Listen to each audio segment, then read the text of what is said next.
Hey friends, welcome to the Raising Boys and Girls podcast. I'm Sissy Goff. And I'm David Thomas. And I'm Melissa Trevathan. And we're so glad you joined us for this conversation. Let's dive in.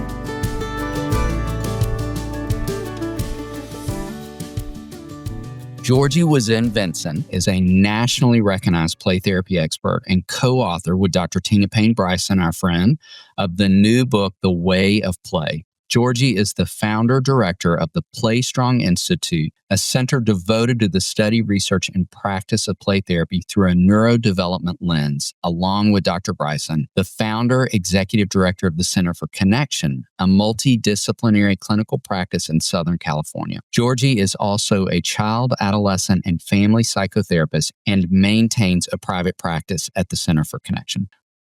Georgie, we have heard the most wonderful things about you consistently from your co-author and our friend, Dr. Payne Bryson, and just thrilled to finally have the opportunity to spend time with you. We are elated to get to talk about this new book. But first, will you just start out by telling us a little of how you found your way to the work you're doing?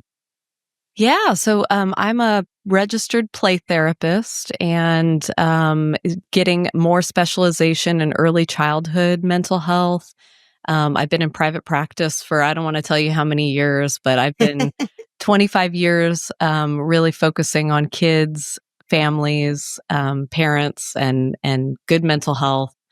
And work in a private practice with Payne Bryson, co-author of the Whole Brain Child books. In Pasadena, California, called the Center for Connection. And I became a play therapist kind of by accident. I sort of just fell into it after working on kids' behavior for a really long time, helping families that were dealing with hard, difficult situations at home, also kids in the foster care system, and different movements of kids in their lives, seeing a lot of trauma, and decided play might be a really good way to help with all that, and just kind of landed in London, where I did a master's degree after becoming a marriage and family therapist. And I just got to really dive in deep in play therapy. And so that's what I've been doing ever since. Wow. Wonderful. It's a fun place to get a master's degree. Oh, yeah. Very, very fun places to go out and hang out and eat and ride those double-decker red buses around and get used to walking. A lot of walking. Yes. Yep. Well, so out of that great work, you have written The Way of Play with Dr. Payne Bryson, like you said, and we would love to hear you talk a little bit about what inspired you to write that book and what you hope parents will gain from it. I think a lot of it was just my experience having a baby myself and becoming a parent for the first time, and the book that was on my nightstand that I kept trying to read whenever I had a spare minute, which wasn't often when I had a new baby, was The Whole Brain Child. Yeah. And so you can tell I was trying to get a head start. A lot of those concepts, we can't even begin to really apply that stuff until our kids are old enough to sort of name it to tame it with us and use, connect and redirect their behavior and things like that. But I was already thinking about the importance of this little attachment relationship that was forming between the two of us. My son is now 10. And so around that time, one day I was just pushing him in a stroller in Pasadena, trying to waste one of those long afternoons when you have a baby he was under 1 at the time. And I ran into Tina in a shop and recognized her from the work that she was doing in a new practice she was setting up called the Center for Connection. And I thought, oh gosh, if I could ever have a chance to work with her, that would be amazing. And that turned into now a 10-year relationship where she and I have really been able to exchange a lot of these insights about play. And of course, she has 3 boys that are all grown up practically now. And so she spent hours and hours, on the floor playing with them, with their super guys. And I love to hear the stories that she tells. But one day I just said, parents keep asking me, how do we get more out of play? My kids are always wanting to, mess around with, I don't know, slime, or they're building with their blocks and magnetiles. They want to build endless number of forts. And you use play in our work together as a family. So how do we do this too? And what we discovered as we talked about it was there should be a parenting curriculum for that. And so I started writing it. And then I showed it to Tina. It was like one of those moments where you show your hero something that you were working on and you'd really like to do together with her, but you're too embarrassed to ask. And then she said, "This could be a book." And oh gosh, what a compliment that was. But really, it was the idea came from parents asking me, how do we learn more of this stuff? Because we think it could really help with some of the challenges that we're seeing at home. And it's true. And helping teach our kids about their emotions, and just being able to connect in positive ways together. Play doesn't make a lot of sense to some parents. And they have to figure out a way to get into the rhythm.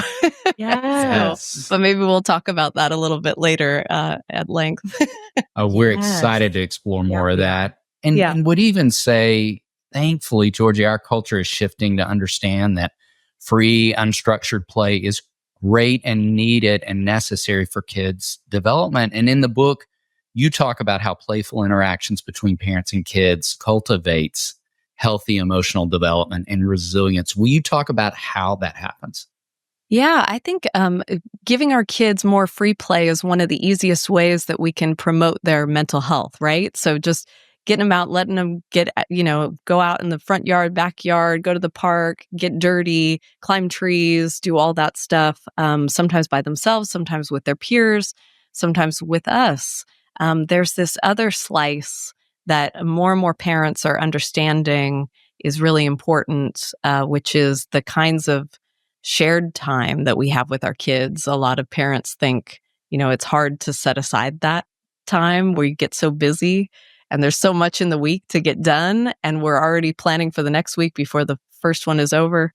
But there's something so special about the kind of serve and return back and forth that happens when parents are playing with their kids. And it's not just limited to parents. We're now training teachers and coaches, and lots of different folks are wanting to jump on board the idea of the way of play. But there's just something in particular about parents learning some simple ideas that we present in our book to help kind of deepen the meaning that's coming through in kids' play, the kinds of social emotional learning that's happening, and even the ways that we can deal with the kinds of hard stuff, the problems that pop up with our kids, where sometimes it feels like we're just not getting through. Play can become another language that we can reach them even when talking, or using, like our typical discipline strategies and things like that. It doesn't seem to be as meaningful to our kids, or they're not getting it as fast as we want them to, right? Yes. Yeah. Well, and I mean, it feels truer than ever that not only does creating time to play sound hard in this overscheduled, overstructured environment world that we're living in, but I think it can feel unproductive. I sat with a parent just this week who was talking about that very thing, or boring. Yeah. If they're being honest. And so thinking about that, I mean, y'all have outlined 7 simple strategies in the book that really harness this magic of play, which I love that idea. And it doesn't take long. It doesn't take an hour and a half a day. Will you talk, number 1, really about how much time it would take? And number 2, would you throw out, you don't have to give all 7 because we want everybody to buy a copy of the book, but we'd love for you to talk about a couple of the ideas. Yeah. So, one of the main points that we make right off the bat is that we know that play is difficult for adults. We've really developed capacities at the brain level that enable us to take on all of the executive functions of parenting, as well as all of our adult role. And all of that requires a brain that can manage and plan and coordinate and hold a bunch of things in mind all at one time. So sometimes what our kids are doing on the floor, or, in the on the grass or on the trampoline, doesn't make a lot of sense to us anymore. It seems kind of repetitive. Like, why do they want to keep playing princess over and over and over again? Why do they have to do it in the bath when I'm trying to get them out? Why do they have to do it at bedtime? The timing of this can often be off. Like, sometimes I like to joke that the behaviors that I saw the most as a therapist in the office were often when kids were playing when they weren't supposed to, and they weren't playing enough when they needed to, right? Yes. And so parents, they're working so hard that it can often feel like more work and more struggle that we have to take on just to get on the floor and put everything aside and be present with our kids for a little while. So we really wanted to make it easy and make the most of a parent's brain that is so good at working from the top down. The cognitive parts of our brain are so ready to learn new things, if we're not too tired. But if we can just get into a couple of the little tips from the book, I think they're pretty easy to learn. We've tried to make them explanatory enough that you can just open up a page anywhere and you'll be able to see a really nice illustration of what we're talking about. Yes. And Tina was able to get the same illustrator from books, The Whole Brain Child that she wrote with Dan Siegel and No Drama Discipline. That same illustrator has kind of brought to life all of these strategies in a really beautiful, kind of whimsical watercolor way. So it really just gives you nice pictures that are also a bit motivating to get into the strategies as well. Well, the first one is called Think Out Loud, and that's really just kind of narrating what your child is playing as you're sitting down with them.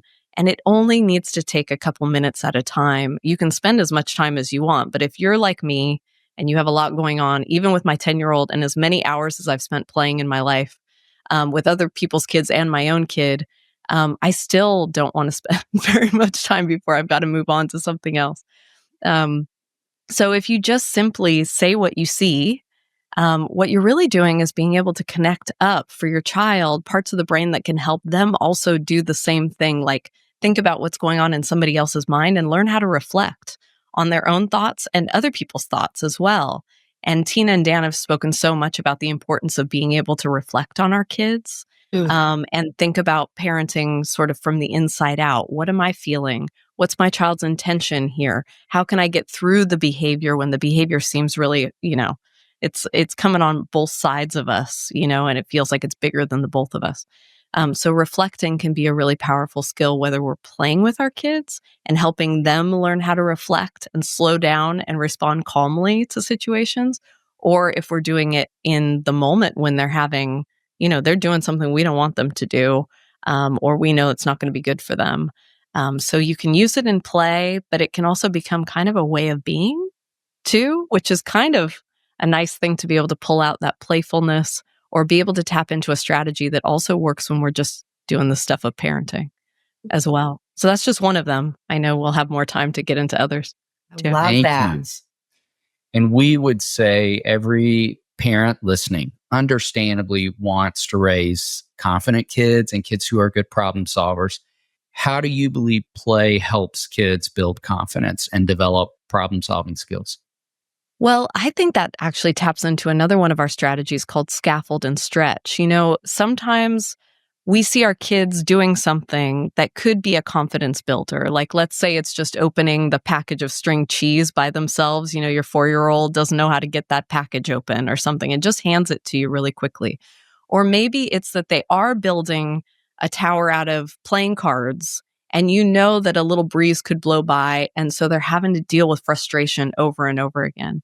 So these little moments are actually really pivotal to building a child's emotion regulation, their sense of competence, and their resilience in these moments that kind of act, if we can help them through these moments and they can develop in their ZPD or their zone of proximal development, as we cite to Lev Vygotsky, this developmental psychologist from years back, who early childhood educators are always kind of quoting him and stuff. If you can help your child kind of stretch in their ZPD, they can take on new skills, but also feel more confident in themselves in the process. So instead of just jumping in to sort of go, oh, I know how you build that card tower, let's say, or let me open that string cheese for you. What we can do is we can kind of slow down and maybe be more like an assistant to our kids and sort of go, oh, I wonder how you're going to get that next layer on. Will you be able to make the card tower as thick? Do you need more cards on the bottom, or do you think you should just go higher and make it more like a triangle at the top? So we're really getting in there almost like a scientist's assistant would help the scientist in the lab.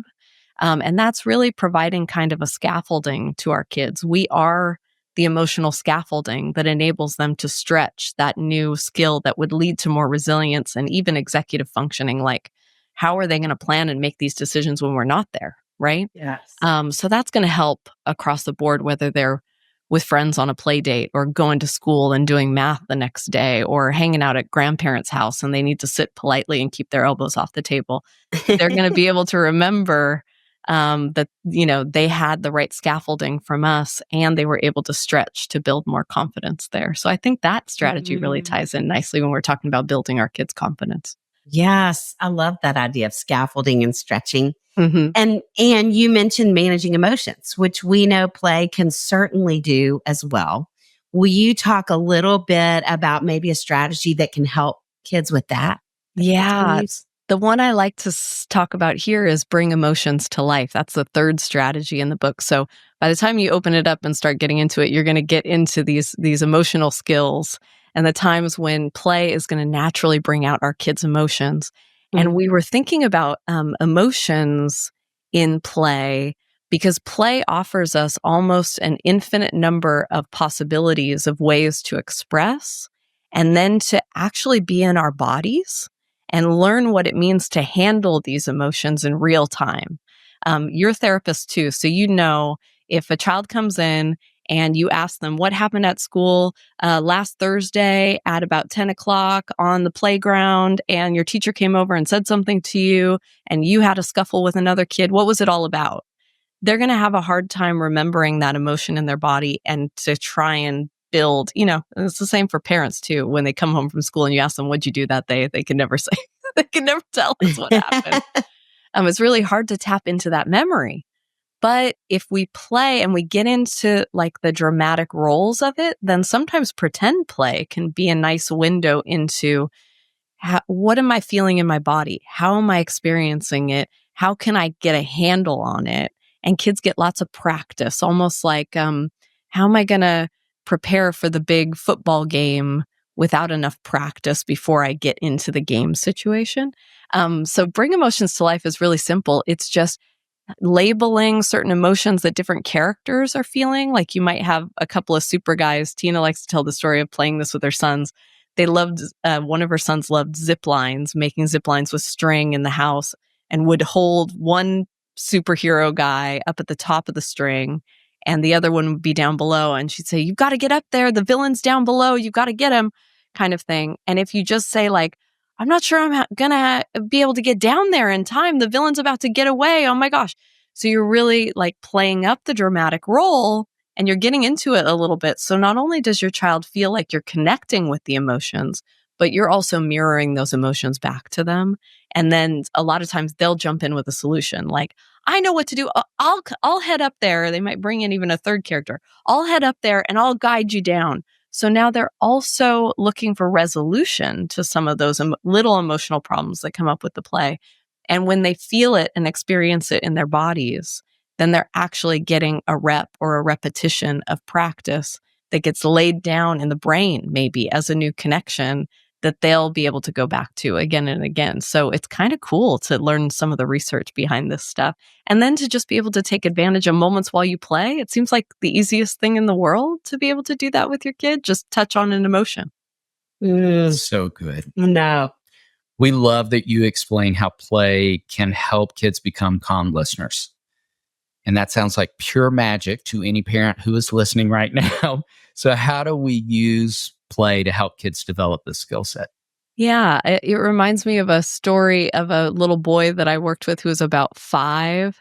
And the hardest thing for him in his young life was to try and stay calm while he was playing with his blocks when his little 2-year-old sister would come in the room. When you imagine the moment where, and we tell this story in the first chapter of the book, you imagine the moment where this 5-year-old who thinks he knows everything and he's about to build like a ramp out of blocks. He's got that triangle piece that's like the most important that he's going to add on to the tower he's made.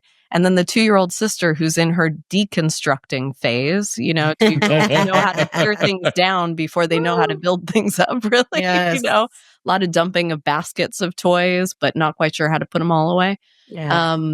So she would come in and she would not end up knocking over what he was building or grab that important triangle ramp and run away with it. and it would just drive him batty. And often he would be tackling his little sister before his dad could get to him in time. And the dad just felt like he was constantly breaking up these fights over and over again. So what we did was we taught dad how to, I ended up teaching dad how to think out loud a little bit and just kind of narrate what he was playing, this 5-year-old, so that he learned how to do it too. So he'd say, "Oh, Dad, yes, you're right. Like, I'm trying to build a ramp here, and then I'm going to make like a little jumper where the car can go down and then jump off of there, and it's going to land. Oh, we need a landing pad. We need like a pillow to be the soft landing pad." So all of a sudden, this little boy is getting into the mindset that it's possible for me to share the contents of my mind with somebody else, somebody who's really interested and cares about what I think. And soon we could start introducing his little sister back in the room without him completely losing it on her. He would be able to calmly do the same thing, share his thoughts. She would be coming in and he's like, "Emma, I'm going to build a ramp. You need to use other blocks because I'm using these ones," right? And it was like this mind-blowing moment where we all realized that we were able to teach this little boy something just by playing it. It was about being able to tap into even a 5-year-old's ability to reflect on what he was doing. And it was like we created kind of a momentum that he could use even when it wasn't like, just having fun, but when the pressure was on, when his little sister was coming in and he was really worried that she was going to, destroy something. So it's amazing how if we can build these skills up when kids are just calm and enjoying themselves, play provides kind of a protective space for them to practice skills that we want them to use when it's game time, when it's like the time when they really have to perform them. That's such a great way to say it. Practical place. Yes. Kind of a safe place to practice. Yes. Yep. Well, so, okay, I'm the proud aunt of one in a constructive phase and a deconstructive phase. Okay. 6 and 3-year-old I was boys. thinking, did that not sound like your that life, is my right? world What right she now. just Yes. described? And I get to spend a lot of time with these little fellas, which is such a delight to me. Oh, 2 boys. Yeah. 2 boys, yes. And thinking about aunts and thinking about grandparents who are listening, how can we incorporate play with kids too when we might not have as much time as parents, but we also want to be working on these exact same skills? Yeah, I'm thinking about some actual other family members that have now got the book in their hands, but even before the book existed, it's really kind of a nice thing to be able to have some guidance around what's happening in a child's play. So there's just nice examples in the book, like the one I just gave, where it gives you some new ideas, like, oh, I have the potential to be a collaborator in my nephew's play or my grandchild's play, and I get to help guide them towards solutions maybe that they're not thinking of in this moment, but we could even try out different solutions together. Because a lot of times kids, I don't know if you notice this, Sissy, when you're playing with your nephews, but they don't really want us to tell them what to do all that much in their play, or a lot of times we might get it wrong, which I find a lot with like aunts, uncles, grandparents. They're like, "Well, I wanted to play with them, but now they're telling me that I keep doing it the wrong way. Like I thought that's how an evil witch cackled, right? Everybody's seen it in the movies. We all know. I think I know." So we end up maybe getting our feelings hurt a little bit, or we feel a little rejected by kids wanting to be the directors of their own play. But if you let them be the director of you, and then you help them to try out different things in the play, like, well, we could do it this way, or we could do it this way, really see them as the director of their own play, almost as if you're putting on a play together. Not that you have to put on costumes and dance around, but you know what I mean? Like as if they're developing a script around what they're playing. And if you can be sort of a narrator, but also be directed a little bit, maybe even in character. And you don't have to pretend play. Maybe you're just deciding that you want to play a board game together, or you really like gardening, so you're going to plant some new seedlings in the garden, or maybe you want to whip up a cake or some cupcakes or something together. All of these things are play. It's all the way that we bond and spend time together. And especially for grandparents and aunts and uncles, you're probably maybe going to bring a toy on that visit that might be brand new that you can explore together, or you might be just, finding something around in a kid's room that they really want to show you because it's sort of new. You might be the one ending up wearing the crown that they've made or something like that. So it's nice to let them be the director and see where they want to take it. But then we also have some strategies in the book that would help open up their sort of ability to plan different solutions and still build some of the skills that we talk about as well. So it's really for everybody. Yes. Well, that makes me excited. They're coming over for a sleepover this weekend. So I'm going to be pulling out the book, researching more before they come. That sounds great. I've heard stories of families, parents, even having the book handy so that if they start playing something together, the kids are pointing out, let's do this one. Yes. So that's awesome. It's been nice to get that feedback. Yeah. Yes. So good. Through all your years of doing this work, what would you say you believe kids need most from their parents today? Well, one thing that I think a lot of families are juggling is the amount of time that kids are spending on screens and, balancing, the fact that our current generation of kids are really digital natives and they've grown up, even having technology in their classrooms. And we've lived through the pandemic. And so a lot of us became more dependent on technology during that time. But the proliferation of having more screen time available has meant that families have to make some hard decisions about, how much they're letting their kids stay on screen versus, having them out and enjoying sort of this child-led playtime together as well. I would just say that there's lots of different forms of play that are important for kids. And we want to encourage kids to, know a lot about technology and be able to use it as a tool, and also to be able to connect with others and socialize.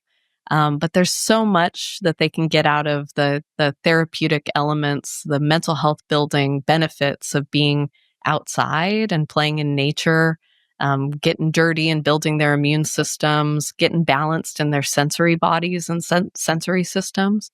And then also having parents or, family members or other adults who really can attune to them in their play.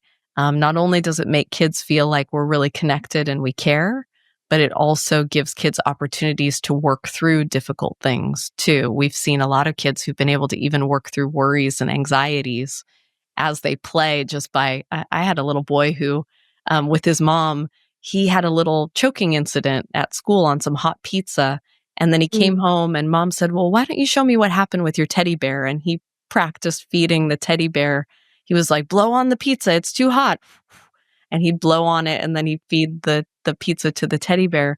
So there's just so many opportunities for kids to work through things using the language of play that they may not ordinarily be able to do. So we find that it's really good for building emotional strength. And that's part of the reason why we call the strategies play strong strategies as well.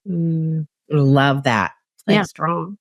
Well, we have all been doing this work for a while. And one of the things we would say, and we have a feeling you might say this too, is that parents seem more discouraged and weary than ever. Yeah. And would love just to hear what you would say to encourage. You've said so much already to encourage weary parents, but what else you would say? Yeah. Yeah. Tina was joking the other day about parents, saying jokingly, I don't want to have to, we're dealing with so much behavior at home that I don't want to have to put a flippin' puppet show on just to get my kids to put their shoes on and get in the car, right? She's so funny. And that really stuck with me when I've heard her say it. It's true. Like, we don't want play to feel like just another thing you got to do. In an already sort of hectic, frazzled, family, just get everybody where they need to go and make sure everything gets done by the end of the day. I think there's also kind of emotional pressure and emotional stresses on parents. We really feel like we want to get it right. And we kind of beat ourselves up a lot. I'm including myself in that too. And I could tell you stories of coming away from situations with my own kid where it was like, did I do that right? Oh man, I'm going to have to go back and repair that somehow, because he just, huffed upstairs and said he wasn't doing that homework right now and things like that. But we also want to have enough, I guess, clout or leadership, sturdy leadership in our homes that our kids can turn to us and they know we're going to repair it, but I still need somebody who's going to give me a structure and know what to expect. So, oh my gosh, that's so much for parents to have to keep in mind all at the same time, that we just want these playful techniques to come in handy when you need them. To maybe help your kid get in the bath or get out of the bath a little more smoothly when you need them to. To turn a moment where there could have been a rupture between you and your child or a couple of siblings into an opportunity to use playfulness to repair. I know with my own son, if he goes upstairs in a huff and I come in and he's done something, let's say he tossed the homework aside or something when he left the table and he said, "I'm not doing this." I'll come up and he'll see a look on my face and I'll say, "Should I be the really mad mommy about throwing your homework? Or should I pretend to be the mad mommy?" And he's like, "Do the mad mommy thing." So I'll come in and I'll say, "That's it. I'm taking stuff away for the week." I'll pretend to put on this mad mommy act. And within a couple of minutes, I see his face brightening. He knows that, I love him no matter what, but he also knows that he needs to come downstairs, pick up the homework, get back to work, all of that stuff. We still need them to do the things. So I think that there's a kind of transitional point where it becomes more about a way of being with our kids, something that we can use when we really need it, rather than I'm taking notes and I'm following strategies that makes it seem like more work for a parent. So we just want to make the work of parenting or the way of being in parenting a little bit easier, more playful, and feels more connected for everybody, the parents and kids alike. And you do. Yeah. Mission accomplished. Yeah. Thank you. Experienced and read that. And we're just thankful for this resource. And Thank we you. end every episode with something fun and food related. And ironically, we just last week were in your great state and had delicious food. So we're going to end by asking you a food related question. And it's a two-parter. Part one is queso or guac. And part two is what's your favorite taco? Oh my gosh, you were in California. Were you were you in Southern California where I am? You were in San Diego for my gosh, few days, but not long enough. Tacos. Oh, that's so hard to answer. Queso versus guacamole. I love, like any good Angelino, I love some Mexican food. So can I say today I'll have queso and tomorrow I'll have guac? Because I think I did actually this week. That's a great Good answer. for you. I literally did. You know when they make it with those green chilies, the queso? Oh, so good. So good. Yes, so I'll have a little bit of both, please. And then for tacos, there's a really great place. We just had some fires in Los Angeles that I'm sure everybody heard about, and maybe you even saw some of the areas affected by the fires as you were coming through, depending on where you landed in your airplane. But there's a great place that does carnitas tacos right near there that I think survived and made it through the fires. But yeah, we've been doing a lot to help out in the efforts. We've been offering some free play therapy. And having places that we turn to like that survive the fires has been really encouraging and uplifting as we all try to get through as a community. But yeah, that was a fun question about some of my favorite foods right there. Well, Good. We're so grateful for what you're doing to help. Yes. Thank you. Your community. We Yes. are. And the work you're doing in the world. Thank you so much. It's Thank such you. a pleasure to meet you. What You a as joy to well. spend time with you. Thank you for sharing this time with us. Mhm. David, what a team we have that we get to call friends who help make this podcast possible.